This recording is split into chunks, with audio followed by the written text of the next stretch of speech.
आज का पहला क्वेश्चन देख लेते हैं। ये इंडियन ज्योग्राफी के सेट नंबर 7 है फ्रेंड्स, है ना। तो वीडियो को पूरा देखिएगा और आप लोग कमेंट बॉक्स में आंसर दे पाइएगा तो जरूर दीजिएगा कि हमारा कौन सा सही हुआ और कौन सा गलत हुआ। कितने सही कर रहे हैं कितने गलत कर रहे हैं वो आप जरूर बताइएगा। चलिए पहला क्वेश्चन है, भारत के किस प्रदेश की सीमाएं तीन देशों क्रमश नेपाल, भूटान एवं चीन से मिलती है? तो ये कौन सा सही आंसर हो जाएगा? देखिए कौन सा ऐसा राज्य है जिसका सीमाएं जो है नेपाल से भी लगता है, भूटान से भी और चीन से भी, तो वो है सिक्किम। ऑप्शन नंबर डी इसका सही आंसर है, सिक्किम। ठीक है, ये ध्यान रखिएगा, सिक्किम जो है वो नेपाल, भूटान और चीन से भी सीमा साझा करता है। ठीक है, ये ध्यान रखिएगा, ये पूर्वोत्तर राज्य है सिक्किम। ठीक है, सिक्किम की सीमा उत्तर में चीन और पूर्व में भूटान और पश्चिम में नेपाल से मिलती है। यह भारत का दूसरा सबसे छोटा राज्य है। भारत के साथ 7 देश सीमा साझा करते हैं। यह देश कौन कौन सा है? तो भारत के साथ पाकिस्तान सीमा साझा करता है, अफगानिस्तान, नेपाल, चीन, बांग्लादेश, भूटान और म्यांमार। ये 7 ऐसे देश हैं। ऐसा भी क्वेश्चन पूछ सकता है कि भारत के साथ टोटल कितने कंट्री जो है वो बॉर्डर शेयर करते हैं, तो 7 होगा इसका सही आंसर।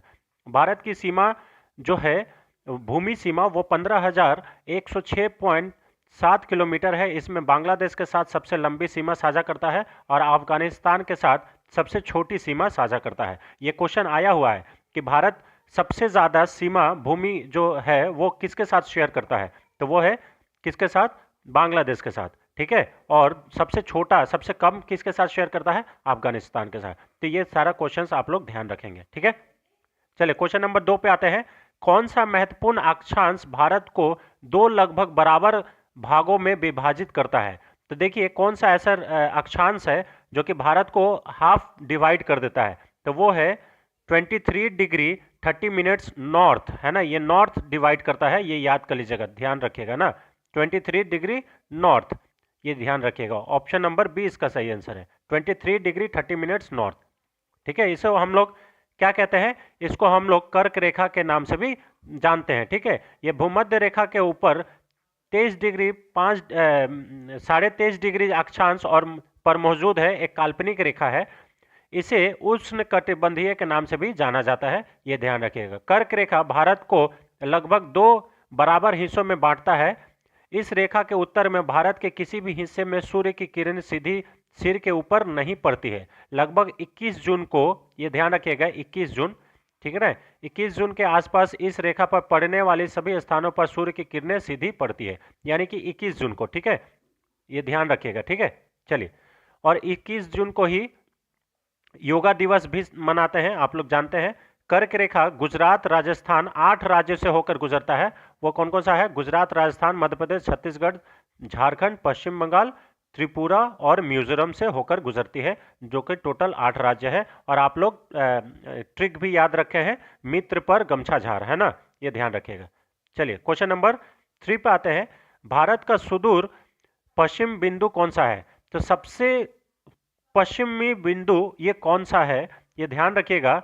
भारत का सबसे सुदूर पश्चिमी बिंदु ये कहाँ पे अभी पड़ता है? तो ये 68 डिग्री 7 मिनट पूर्व जो है, ये गुजरात में पड़ता है। ध्यान रखिएगा, गहीर माथा पश्चिमी बोल रहा है, तो भारत, हम लोग नक्शा को कैसे पढ़ते हैं?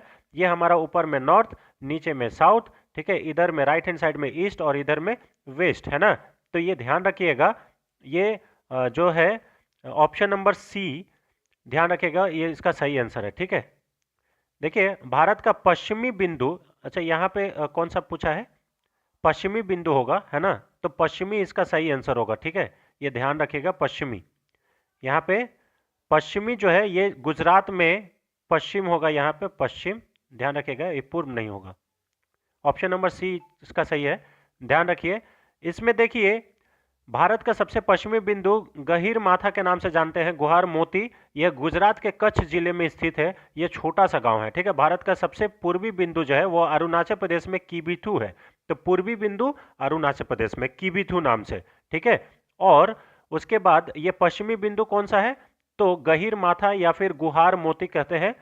कीबीथू से लोहित नदी जो भारत में प्रवेश करती है, ये याद रखिएगा, कीबीथू अरुणाचल प्रदेश से ही, अरुणाचल प्रदेश के जो कीबीथू जगह है वहां से ही क्या है, लोहित नदी भारत में आती है। भारत का सबसे उत्तरी बिंदु हिमालय में पूर्वी काराकोरम पर्वत श्रेणी में इंद्राकौल है, ठीक है। यहाँ पे उत्तरी यानी कि नॉर्थ वाला, ठीक है, नॉर्थ वाला, तो नॉर्थ में क्या है, इंद्राकौल, ठीक है, नॉर्थ में इंद्राकौल और साउथ में इंदिरा पॉइंट है। ये ध्यान रखिएगा, हम लोग प्रीवियस वीडियो में भी ये सब सारा डिस्कशन किया हुआ है, ठीक है। चलिए यहाँ पे देख लीजिए, ये नॉर्थ में इंद्राकौल और इधर में साउथ में इंदिरा पॉइंट है, और यहाँ देखिए दक्षिणतम बिंदु इंद्राकौल है, इंदिरा पॉइंट है, लेकिन यहाँ कन्याकुमारी है, ये ध्यान रखिएगा। और ये अरुणाचल प्रदेश में सबसे ईस्ट में किबिथु है, यहीं से वो नदी जो है प्रवेश करती है। और यहाँ देखिए गुहार मोती, जो कि ये कहाँ पे है, पश्चिम में है और गुजरात के तट में है, ये ध्यान रखिएगा, ठीक है, बहुत ज्यादा इंपॉर्टेंट है। ये कितना है, ये देखिए कर्क रेखा हाफ में भाग डिवाइड कर रहा है, ये याद कर लीजिएगा, इंपॉर्टेंट है। ये सब सारा चीज हम लोग पहले भी डिस्कशन कर चुके हैं, ठीक है। चलिए क्वेश्चन नंबर 4 पे आते हैं। अरावली एवं विंध्य श्रृंखला के मध्य कौन सा पठार स्थित है? तो अरावली और विंध्या श्रृंखला, जो विंध्या रेंज है और अरावली जो रेंज है, उसके मध्य में कौन सा पठार है? तो उसका मध्य में यानी कि उसका बीच में मालवा का पठार है। ऑप्शन नंबर ए इसका सही आंसर है, मालवा का पठार, ठीक है। अरावली और विंध्या पर्वत श्रृंखला के बीच मालवा का पठार स्थित है। यह पठार मध्य उत्तर भारत में है, यह ध्यान रखिएगा, है ना। ट्रांस हिमालय जिसको पार्ट बोलते हैं। मालवा का पठार की ऊंचाई 1650 से लेकर 2000 फीट तक है। यह पठार विंध्या पर्वत श्रृंखला के ज्वालामुखीय उत्तरी क्षेत्रों को कवर करता है, ठीक है। मालवा का पठार पश्चिमी मध्य प्रदेश के जिले और दक्षिण पूर्व राजस्थान के कुछ हिस्से में शामिल है। यह पठार एक लहरदार पठार है, ठीक है, लहरदार पठार है। इसकी औसत ऊंचाई 500 मीटर है और इसकी उत्तर की ओर झुकता, ये जो है ये उत्तर की ओर झुकता है, ठीक है। इसमें उत्तर की ओर सुंदर चंबल घाटियां हैं, ये याद कर लीजिएगा। सुंदर एक्चुअली में सुंदर चंबल, जो चंबल की घाटी आप लोग सुने हैं ना, तो ये है, ठीक है। अब ऐसे भी पूछ सकता है कि चंबल की घाटी कहाँ पे कौन सा पठार में पड़ता है, तो आप लोग बता सकते हैं कौन सा है, तो वो है मालवा का पठार, ठीक है। अब ध्यान से देखिए, अरावली पर्वत श्रृंखला भारत की भौगोलिक संरचना में सबसे प्राचीन पर्वत श्रृंखला है अरावली, ठीक है ना।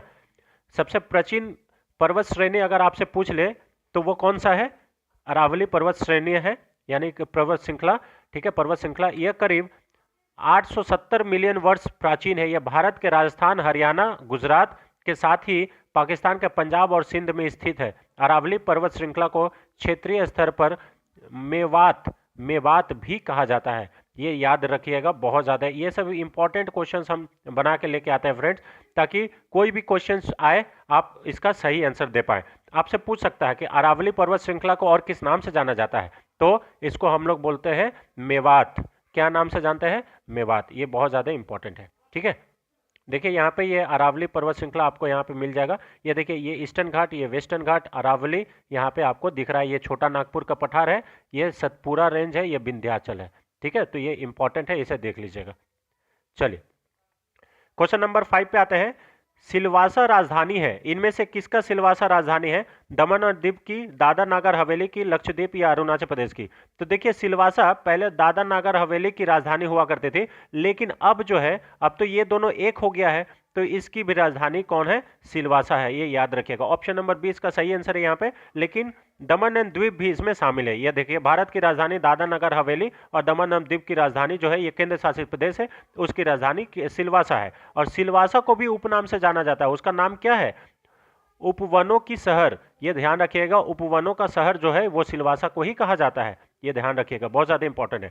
सिलवासा दक्षिणी भारत में महाराष्ट्र और गुजरात के बीच स्थित है। दादर जो कि इस प्रदेश की एक तालुका है, कुछ किलोमीटर दूर गुजरात में स्थित है और एक विदेशी अंततः क्षेत्र है, ये ध्यान रखिएगा, इंपॉर्टेंट है, ठीक है ना। चलिए, सिलवासा मुख्य रूप से कृषि और चावल दान, फलियां और फलों की फसल का उत्पादन करता है। सिलवासा आमतौर पर घूमने के लिए एक सुरक्षित जगह है, ठीक है, इसे याद कर लीजिएगा। जेवराती और बैग छीनने जैसे छोटे मोटे अपराध के मामले में अपेक्षाकृत कम है। यहाँ पे ऐसे छीन छान बहुत कम होता है, ये ध्यान रखिएगा, इंपॉर्टेंट है। सिलवासा एक पुर्तगाली नाम है जिसका अर्थ होता है वह जंगल जिसमें कमाल का चुंबकीय आकर्षण है। तो ये बहुत ज्यादा इंपॉर्टेंट है, ये सभी क्वेश्चंस आप लोग को ध्यान रखने होंगे, ठीक है। चलिए, क्वेश्चन नंबर 6 पे आते हैं। निम्नलिखित राज्यों में से किसकी तटरेखा सर्वाधिक है? तो आप लोग सभी लोग जानते हैं तटरेखा किसकी सर्वाधिक है, गुजरात की सबसे ज्यादा है, कोस्ट लाइन है ना। भारत की सबसे लंबी कोस्ट लाइन जो है ये गुजरात के साथ होता है, 1600 किलोमीटर लगभग है, ठीक है। समुद्र तट लगभग 24% हिस्सा इसका कवर करती है। गुजरात की तटरेखा अरब सागर से मिलती है, अरब सागर से, ठीक है। गुजरात तटरेखा के साथ 41 बंदरगाह है, जिसमें एक प्रमुख बंदरगाह है जिसका नाम है कांडला, ठीक है ना। और कांडला बंदरगाह का नाम क्या है? तो दीनदयाल उपाध्याय बंदरगाह है, ये ध्यान रखिएगा, ठीक है ना। और कोलकाता का पोर्ट ट्रस्ट का नाम बदल करके क्या कर दिया गया है? Doctor Shyama Prasad Mukherjee port trust, ठीक है। 11 मध्यवर्तीय बंदरगाह है और 29 जो है वो छोटे बंदरगाह है। आंध्र प्रदेश दक्षिण भारत में सबसे लंबी तटरेखा वाला राज्य है। अगर ऐसे पूछ दे आपसे कि सबसे बड़ा तटरेखा वाला राज्य है तब तो गुजरात होगा, लेकिन अगर दक्षिण भारत में सबसे ज्यादा तटरेखा वाला राज्य कौन सा है तो वो आंध्र प्रदेश होगा, ये ध्यान रखिएगा, ठीक है, साउथ इंडिया में। चलिए ये देखिए, ये टोटल जो है ये कोस्ट लाइन गुजरात का यहां से लेके यहां तक, लेकिन ये पूरा ये टोटल कोस्ट लाइन है भारत का, और लेकिन इसमें गुजरात सबसे ज्यादा बियर करता है। लेकिन वहीं पे अगर आपसे पूछ ले कि साउथ इंडिया में, तो आंध्र प्रदेश इसका सही आंसर हो जाएगा, ये ध्यान रखिएगा, ठीक है। चलिए क्वेश्चन नंबर 7 पाते हैं। उत्तर भारत में उप हिमालय क्षेत्र में सहारे फैले समतल मैदान को क्या कहा जाता है? तो देखिए यहां पे उत्तर भारत में यानी कि नॉर्थ भारत में उप हिमालय के सहारे फैले समतल मैदान को भंवर कहा जाता है। ऑप्शन नंबर डी इसका सही आंसर है, भंवर, ठीक है, ये ध्यान रखिएगा, भंवर कहा जाता है। उत्तर भारत में उप हिमालय के सहारे फैले समतल मैदान को भंवर कहते हैं।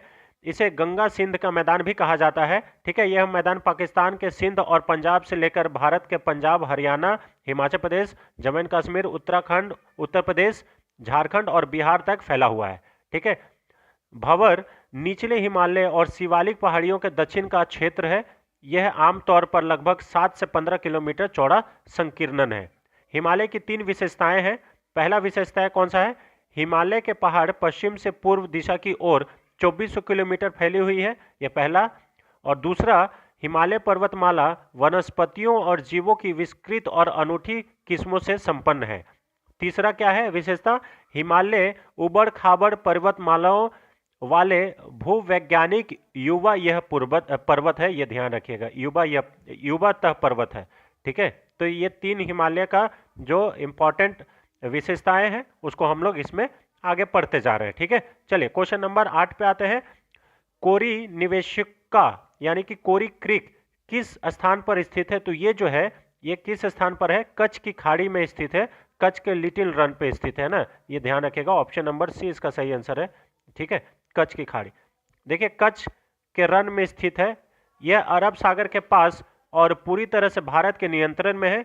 कोरी क्रीक एक ज्वारीय संकरी खाड़ी है। ये जो कोरी क्रीक है ये क्या है? एक खाड़ी है, जैसे बंगाल की खाड़ी होता है उसी प्रकार का, ठीक है। कोरी क्रीक 33 किलोमीटर उत्तर पश्चिमी में सर क्रीक से है। यह सर क्रीक भारत और पाकिस्तान के बीच सीमा पर सिंधु नदी डेल्टा के निर्जन दलदली इलाके में है। यह खाड़ी अरब सागर में बहती है और भारत में गुजरात राज्य को पाकिस्तान में सिंध प्रांत से अलग करती है। यानी कि भारत के गुजरात राज्य को पाकिस्तान के सिंध प्रांत से अलग करती है, ठीक है, ये ध्यान रखिएगा। और ये पूरा जो है ये भारत के कब्जे में है, ये ध्यान रखिएगा। यहाँ पे देख लीजिए, ये देख लीजिए ग्रीन लाइन है ना, ये बहुत ज्यादा इंपॉर्टेंट है। यहाँ देखिए कोरी क्रीक आपको दिख रहा होगा, ठीक है, देखिए कोरी क्रीक यहाँ पे है ना, कोरी क्रीक, ये ध्यान रखिएगा, इंपॉर्टेंट है, ठीक है। देखिए claim by Pakistan deputed by India, और यहाँ claim by India deputed by Pakistan. ये देखिए ये वाला लाइन, ये रेड वाला और ये ग्रीन वाला लाइन अलग है, ठीक है।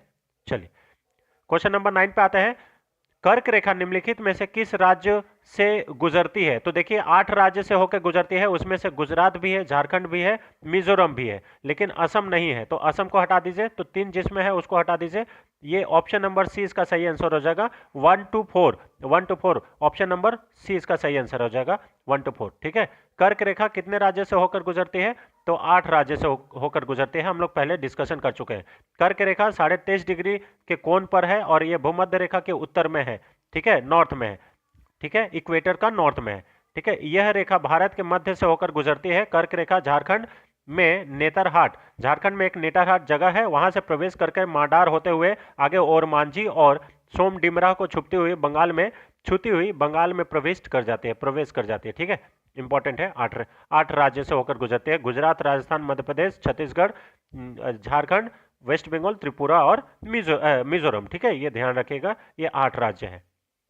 क्वेश्चन नंबर 10 पे आते हैं। क्वेश्चन नंबर 10 जो है, भारत का लगभग 30% क्षेत्र किन राज्यों में समाहित है? ये 3 राज्य कौन कौन सा है? तो ये 3 राज्य है राजस्थान, मध्य प्रदेश और महाराष्ट्र। ऑप्शन नंबर सी इसका सही आंसर है। ठीक है, ये ध्यान रखिएगा। चलिए क्वेश्चन नंबर 11 पे आते हैं। पश्चिमी घाट क्या है? तो पश्चिमी घाट जो है ये पर्वत श्रृंखला है, आपको मालूम होगा। ऑप्शन नंबर ए इसका सही आंसर है। ठीक है ना, ध्यान से देखिए। पश्चिमी घाट जिसे सह्याद्री पर्वत श्रृंखला भी कहते हैं, भारत के पश्चिमी घाट के समानांतर फैली हुई है। यह पर्वत श्रृंखला है जो कि 1600 किलोमीटर लंबी है और 1,60,000 वर्ग किलोमीटर के क्षेत्र में फैली हुई है। ये गुजरात से होकर महाराष्ट्र, गोवा, कर्नाटक, तमिलनाडु और केरल तक फैली हुई है, ये ध्यान रखिएगा। ठीक है, पश्चिमी घाट तुंगभद्रा, कृष्णा और गोदावरी जैसी महत्वपूर्ण नदियों का उद्गम स्थल भी है, ये ध्यान रखिएगा। अगर आपसे पूछ लीजिए कि तुंगभद्रा नदी कहां से उद्गम हुई है, तो पश्चिमी घाट से। कृष्णा नदी, गोदावरी नदी का भी उद्गम कहां से हुआ है? पश्चिमी घाट से। तो ये सब इंपॉर्टेंट जो फैक्ट है फ्रेंड्स, उसे हम लोग लेके आपके सामने आ रहे हैं। और ये देखिए, ये पश्चिमी घाट और पूर्वी घाट में क्या अंतर है, ये भी हम लोग यहाँ पे कर दिए हैं, इसे देख लीजिएगा। ठीक है, चलिए क्वेश्चन नंबर 12 पे आते हैं। आंध्र प्रदेश का गठन कब हुआ था? तो आंध्र प्रदेश का गठन जो है 1953 में हुआ था। ऑप्शन नंबर बी इसका सही आंसर है, 1953। देखिए, आंध्र प्रदेश का गठन 1 अक्टूबर 1953 को हुआ था। यह भाषाई आधार पर बना पहला भारत का राज्य है। 1956 में राज्य पुनर्गठन अधिनियम, ठीक है, राज्य पुनर्गठन अधिनियम के तहत हैदराबाद राज्य को बांटा गया था और इसके तहत तेलुगु भाषी जिले आंध्र प्रदेश राज्य में शामिल हो गया। इसके बाद 1 नवंबर 1956 को आंध्र प्रदेश को गठन कर दिया गया। आंध्र प्रदेश का क्षेत्रफल 1,62,975 वर्ग किलोमीटर है। यह राज्य तेलंगाना, छत्तीसगढ़, कर्नाटक, तमिलनाडु, उड़ीसा और बंगाल की खाड़ी से घिरा हुआ है। ठीक है, तो ये सब इंपॉर्टेंट है, इसे देख लीजिएगा, इंपॉर्टेंट है। फरवरी 2014 में भारतीय संसद ने अलग तेलंगाना राज्य को मंजूरी दी। तेलंगाना राज्य जो है दरअसल 10 जिले और शेष आंध्र प्रदेश में 13 जिले होंगे। ये 10 साल तक हैदराबाद दोनों राज्य की संयुक्त राजधानी होगी। ठीक है, यानी कि तेलंगाना और आंध्र प्रदेश की संयुक्त राजधानी हैदराबाद। ठीक है, ये ध्यान रखिएगा। चलिए क्वेश्चन नंबर 13 पे आते हैं।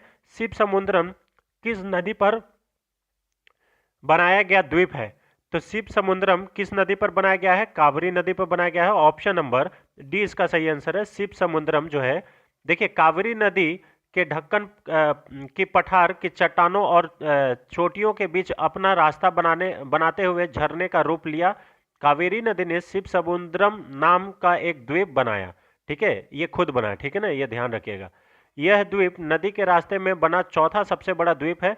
शिव समुद्रम का द्वीप शहर नदी को 2 झरनों में बांटता है। इस झरनों का नाम है गगन चुक्की और भारत चुक्की, ये ध्यान रखिएगा। अगर आपसे पूछ लिया जाए कि गगन चुक्की और भारत चुक्की क्या है, तो ये झरना का नाम है जो कि शिव समुद्रम के द्वारा ये बनाया गया 2 झरना है। ठीक है, शिव समुद्रम कर्नाटक के चामराजनगर जिले में स्थित है। ये कर्नाटक में स्थित है। ये झरना कावेरी नदी के किनारे स्थित है। ऐसे भी पूछ सकता है कि शिव समुद्रम किस नदी के किनारे है, तो कावेरी नदी आप लोग सही आंसर देके आएगा। ठीक है, बाकी सारा चीज यहाँ पे दिया हुआ है, आप लोग इसे देख लीजिएगा। ठीक है ना, यह परियोजना से बनी जल विद्युत का इस्तेमाल मैसूर, बेंगलोर और कोलार गोल्डफील्ड में भी किया जाता है। केजीएफ है ना, केजीएफ का नाम तो आप लोग सुने होंगे, कोलार गोल्डफील्ड। ठीक है, इंपॉर्टेंट है। कावेरी नदी पर मांड्या जिले और चामराज जिले की सीमा पर बनती है। यह 1905 में एशिया के सबसे बड़ी पन बिजली परियोजना यहाँ स्थापित की गई है। ठीक है, तो यही शिव समुद्रम जो है इसी पे बना हुआ यह परियोजना है। शिव समुद्रम का अनुवाद भगवान शिव का महासागर होता है, ये ध्यान रखिएगा। यह कर्नाटक के सबसे ज़्यादा देखे जाने वाले पर्यटक स्थलों में से एक है। यह बेंगलुरु से 130 किलोमीटर और मैसूर से 81 किलोमीटर दूर है शिव समुद्रम। चलिए, आई होप आपको समझा पा रहे होंगे। अगर वीडियो आपको अच्छा लग रहा है तो वीडियो को लाइक करें, ज़्यादा से ज़्यादा शेयर करें। चैनल पे नए हैं तो चैनल को जरूर सब्सक्राइब कर ले। ठीक है, चलिए क्वेश्चन नंबर 14 पे आते हैं। क्वेश्चन नंबर 14 है, भारतीय मानक समय का यमुनोत्तर नहीं गुजरती है, तो भारतीय मानक समय का यमुनोत्तर कहाँ से नहीं गुजरती है? आंध्र प्रदेश से गुजरती है, छत्तीसगढ़ से गुजरती है, उत्तर प्रदेश से भी गुजरती है, नैनी से, है ना, मिर्जापुर से, आपको मालूम होगा। तो ये महाराष्ट्र से नहीं गुजरती है। ऑप्शन नंबर सी इसका सही आंसर है, इंडियन स्टैंडर्ड टाइम। ठीक है, ध्यान रखिएगा, यहाँ पे महाराष्ट्र से नहीं गुजरती है। ये भारत का मानक यमुनोत्तर कितना है? 82 डिग्री 30 मिनट ईस्ट, है ना, तो ईस्ट साइड में। और महाराष्ट्र कौन सा साइड में है? वेस्ट साइड में, तो महाराष्ट्र इसका आंसर होगा ही नहीं। यह देशांतर रेखा इलाहाबाद से होकर गुजरती है। इलाहाबाद का कौन सा जगह? नैनी। भारत का मानक समय ग्रीनविच मानक समय से 42.42 डिग्री जो है वो पूर्व है। इसका मतलब है कि भारत का मानक समय ग्रीनविच मानक समय से 5.5 घंटे आगे है। यहाँ हम लोग ज्यादा जानते हैं, ये वाला देखते हैं। ठीक है, 5.5 घंटा समय है। ठीक है, 1 मिनट। भारत की मानक समय रेखा उत्तर प्रदेश, मध्य प्रदेश, उड़ीसा, छत्तीसगढ़ और आंध्र प्रदेश से होकर गुजरती है। भारत में दिवालोक बचत समय, ठीक है, या कोई अन्य मौसमी संयोजक नहीं है, यह ध्यान रखिएगा। ठीक है, चलिए, ये सब सारा चीज आपको ये वाला जो है मानक समय, ये ध्यान रखिएगा। तो महाराष्ट्र तो इधर में है, तो वैसे भी ये वाला आंसर नहीं होगा, है ना, गुजरात और ये महाराष्ट्र। ठीक है, ध्यान रखिएगा। चलिए, क्वेश्चन नंबर 15 पे आते हैं। निम्नलिखित में से कौन सा केंद्र शासित प्रदेश नहीं है? तो गोवा जो है वो केंद्र शासित प्रदेश नहीं है। ऑप्शन नंबर ए इसका सही आंसर है। लक्षद्वीप और ये सब सारे जो है केंद्र शासित प्रदेश है। ऑप्शन नंबर ए इसका सही आंसर है। ठीक है, अब यहाँ देखिए, भारत में अभी कितने केंद्र शासित प्रदेश है? तो 8 केंद्र शासित प्रदेश है। और कितने राज्य हैं? तो 28 राज्य हैं, आपको मालूम होगा। ठीक है ना, अगर जम्मू एंड कश्मीर को पूर्ण राज्य का दर्जा दे दिया जाता है, क्योंकि अभी सुप्रीम कोर्ट के द्वारा वो कहा गया है कि आप जल्द से जल्द जम्मू एंड कश्मीर को पूर्ण राज्य का दर्जा प्रोवाइड करें, तो फिर राज्य की संख्या 29 हो जाएगी और 7 केंद्र शासित प्रदेश बचेंगे। ठीक है, ये ध्यान रखिएगा। भारत के कुछ केंद्र शासित प्रदेश ये हैं, जैसे अंडमान निकोबार द्वीप समूह है, चंडीगढ़, दादरा नगर हवेली और दमन एंड द्वीप एक में मिला दिया गया है, जम्मू एंड कश्मीर है, लद्दाख और लक्षद्वीप है, ये ध्यान रखिएगा। राष्ट्रीय राजधानी एनसीआर यानी कि और पुडुचेरी, ठीक है, ये सब क्या है यूटी है। ठीक है, ध्यान रखिएगा। भारत के कुछ केंद्र शासित प्रदेश जहां पे उपराज्यपाल है, तो उपराज्यपाल वाले कौन कौन सा है? अंडमान निकोबार है, दिल्ली में आपको मालूम होगा दिल्ली है, जम्मू एंड कश्मीर में कौन है? मनोज सिन्हा है। ठीक है ना, दिल्ली में अनिल बैजल है ना, लद्दाख है, पुडुचेरी है, तो यहाँ पे उपराज्यपाल है। और बाकी इन सारे के अलावा बाकी जैसे भारत के कुछ केंद्र शासित प्रदेश है जहाँ पे प्रशासक यानी कि एडमिनिस्ट्रेटर नियुक्त किए जाते हैं, उसमें चंडीगढ़ है, दादरा नगर हवेली, दमन द्वीप है एक ही साथ और लक्षद्वीप है। ठीक है, यहाँ पे प्रशासक। तो ऐसा भी क्वेश्चन आपसे पूछा जा सकता है कि भारत का वो कौन सा केंद्र शासित प्रदेश है जहाँ पे उपराज्यपाल होते हैं? तो अंडमान निकोबार, दिल्ली, जम्मू एंड कश्मीर, लद्दाख और पुडुचेरी। ठीक है, ध्यान रखिए। चलिए, क्वेश्चन नंबर 16 पे आते हैं। मणिपुर का अधिकांश धरातल कैसा है? तो मणिपुर का अधिकांश जो धरातल है वो है पर्वतीय। ऑप्शन नंबर डी इसका सही आंसर है, ये ध्यान रखिएगा, पर्वतीय। भौगोलिक दृष्टि से मणिपुर राज्य को 2 क्षेत्रों में बांटा गया है, एक पहाड़ी और दूसरा घाटी। तो घाटी राज्य के बीच में स्थित है और पहाड़ी घाटी को घेरे हुए है। तो घाटी की औसत ऊंचाई समुद्र तल से लगभग 790 मीटर ऊंचा है और पहाड़ियों की औसत ऊंचाई 1500 मीटर से 1800 मीटर के बीच है। इसीलिए मणिपुर का अधिकांश जो धरातल है वो पर्वतीय है, ये ध्यान रखिएगा, ये इंपॉर्टेंट है ना। चलिए, क्वेश्चन नंबर 17 पे आते हैं। तमिलनाडु व आंध्र प्रदेश के तट का नाम क्या है? तो तमिलनाडु और आंध्र प्रदेश में जो तट है उसको क्या कहा जाता है? तो उसको कहा जाता है कोरोमंडल तट। ऑप्शन नंबर ए इसका सही आंसर है, कोरोमंडल तट। ठीक है, तमिलनाडु और आंध्र प्रदेश के तटीय भूभाग को कोरोमंडल तट कहा जाता है। पूर्वी तट का उत्तरी और दक्षिणी भाग कोरोमंडल तट कहलाता है। इस तटीय क्षेत्र के 3 उप विभाग है। पहला उत्कल का मैदान, दूसरा आंध्र तटीय, तीसरा तमिलनाडु मैदान। ठीक है, पश्चिम में केरल के तट को मालाबार तट कहा जाता है, यानी कि पश्चिम साइड में, ऐसे भारत है ना, तो इधर में कोरोमंडल और इधर में क्या है? इधर में है आपका मालाबार। मंगलुरु से कन्याकुमारी के बीच तट को मालाबार तट कहा जाता है, यह ध्यान रखिएगा। वहीं गोवा से गुजरे मंगलुरु के बीच के तट को कन्नड़ तट भी कहा जाता है। तो गोवा से कन्नड़ तट याद रखिएगा। आंध्र प्रदेश की तटवर्ती रेखा पर स्थित रामकृष्ण तट बंगाल की खाड़ी से जुड़ता है। इसका प्रवृत्ति दृश्य मन मोह लेता है। चलिए, ये ध्यान रखिए। यहाँ पे देखिए कोंकण कोस्ट है, मालाबार कोस्ट है, ये केप केमोरिन है, यहाँ पे कोरोमंडल तट है, तमिलनाडु और ये सब इलाका वाला, ये देख लीजिए। और यहाँ पे नॉर्दर्न प्लेन है, ये ध्यान रखिएगा, ये उत्कल प्लेन यहाँ पे है ना, उड़ीसा के पास उत्कल, क्योंकि आपको मालूम होगा कि उड़ीसा का पहला पुराना नाम भी उत्कल ही है, ये ध्यान रखिएगा। चलिए क्वेश्चन नंबर 18 पे आते हैं। भारत मुख्यतः एक उष्णकटिबंधीय देश कहलाता है निम्नलिखित के कारण। इनमें से किसके कारण भारत एक उष्णकटिबंधीय देश कहलाता है? तो ये कहलाता है अक्षांशीय विस्तार के कारण। ऑप्शन नंबर ए इसका सही आंसर है, अक्षांशीय विस्तार। भारत मुख्यतः उष्णकटिबंधीय देश है, इसके कारण है ये अक्षांशीय विस्तार, देशांतरीय विस्तार और क्षेत्रीय आकार। उष्णकटिबंधीय मानसूनी जलवायु, ठीक है, ये सब सारे इसके कारण है। भारत की जलवायु इसकी भौगोलिक स्थिति, ठीक है, विविधता को प्रतिबंधित करती है। देश के अधिकांश हिस्से में उष्णकटिबंधीय जलवायु का अनुभव होता है, ठीक है, तो इसे ध्यान रखिएगा, इंपॉर्टेंट है। चलिए, और ये इससे रिलेटेड सारे क्वेश्चंस है, इसे देख लीजिएगा, इंपॉर्टेंट है। क्वेश्चन नंबर 19 पे आते हैं। भारत वर्ष आकार में विश्व का, तो भारतवर्ष जो है ये विश्व का 7वां सबसे बड़ा देश है। ऑप्शन नंबर सी इसका सही आंसर है, आप लोग सभी लोग जानते हैं, ठीक है, 7वां सबसे बड़ा देश है विश्व का, ठीक है, ध्यान रखिएगा, 7वां सबसे बड़ा देश। इसका कुल क्षेत्र जो है इतना इतना सारा चीजें आप लोग देख लीजिएगा, इंपॉर्टेंट है। चलिए क्वेश्चन नंबर 20 पे आते हैं। भारत के लिए समुद्र मार्ग की खोज का श्रेय किसे जाता है? तो भारत के लिए समुद्र मार्ग का खोज का श्रेय जो है वो पुर्तगालियों को जाता है, और वो पुर्तगाली का नाम क्या है? ऑप्शन नंबर सी इसका सही आंसर है, वास्को डी गामा। किसका नाम है? उसका नाम क्या है? वास्को डी गामा, ये ध्यान रखिएगा, वास्को डी गामा, ठीक है। भारत के लिए समुद्र मार्ग की खोज का श्रेय पुर्तगालियों को जाता है। पुर्तगाली खोजकर्ता वास्को डी गामा 1498 में भारत के लिए समुद्र मार्ग की खोज की थी, और 1498 में अफ्रीका के आसपास नौकायन करके भारत पहुंचा था। वास्को डी गामा अटलांटिक महासागर के रास्ते भारत पहुंचने वाला पहला यूरोपीय बन गया था, ये ध्यान रखिएगा, इंपॉर्टेंट है। आपसे ये भी पूछ सकता है कि अटलांटिक महासागर के रास्ते भारत पहुंचने वाला पहला यूरोपीय कौन बना था? तो वो बना था वास्को डी गामा, ये ध्यान रखिएगा, और कौन सा सन में? 1498 में, इसे याद कर लीजिएगा, ठीक है।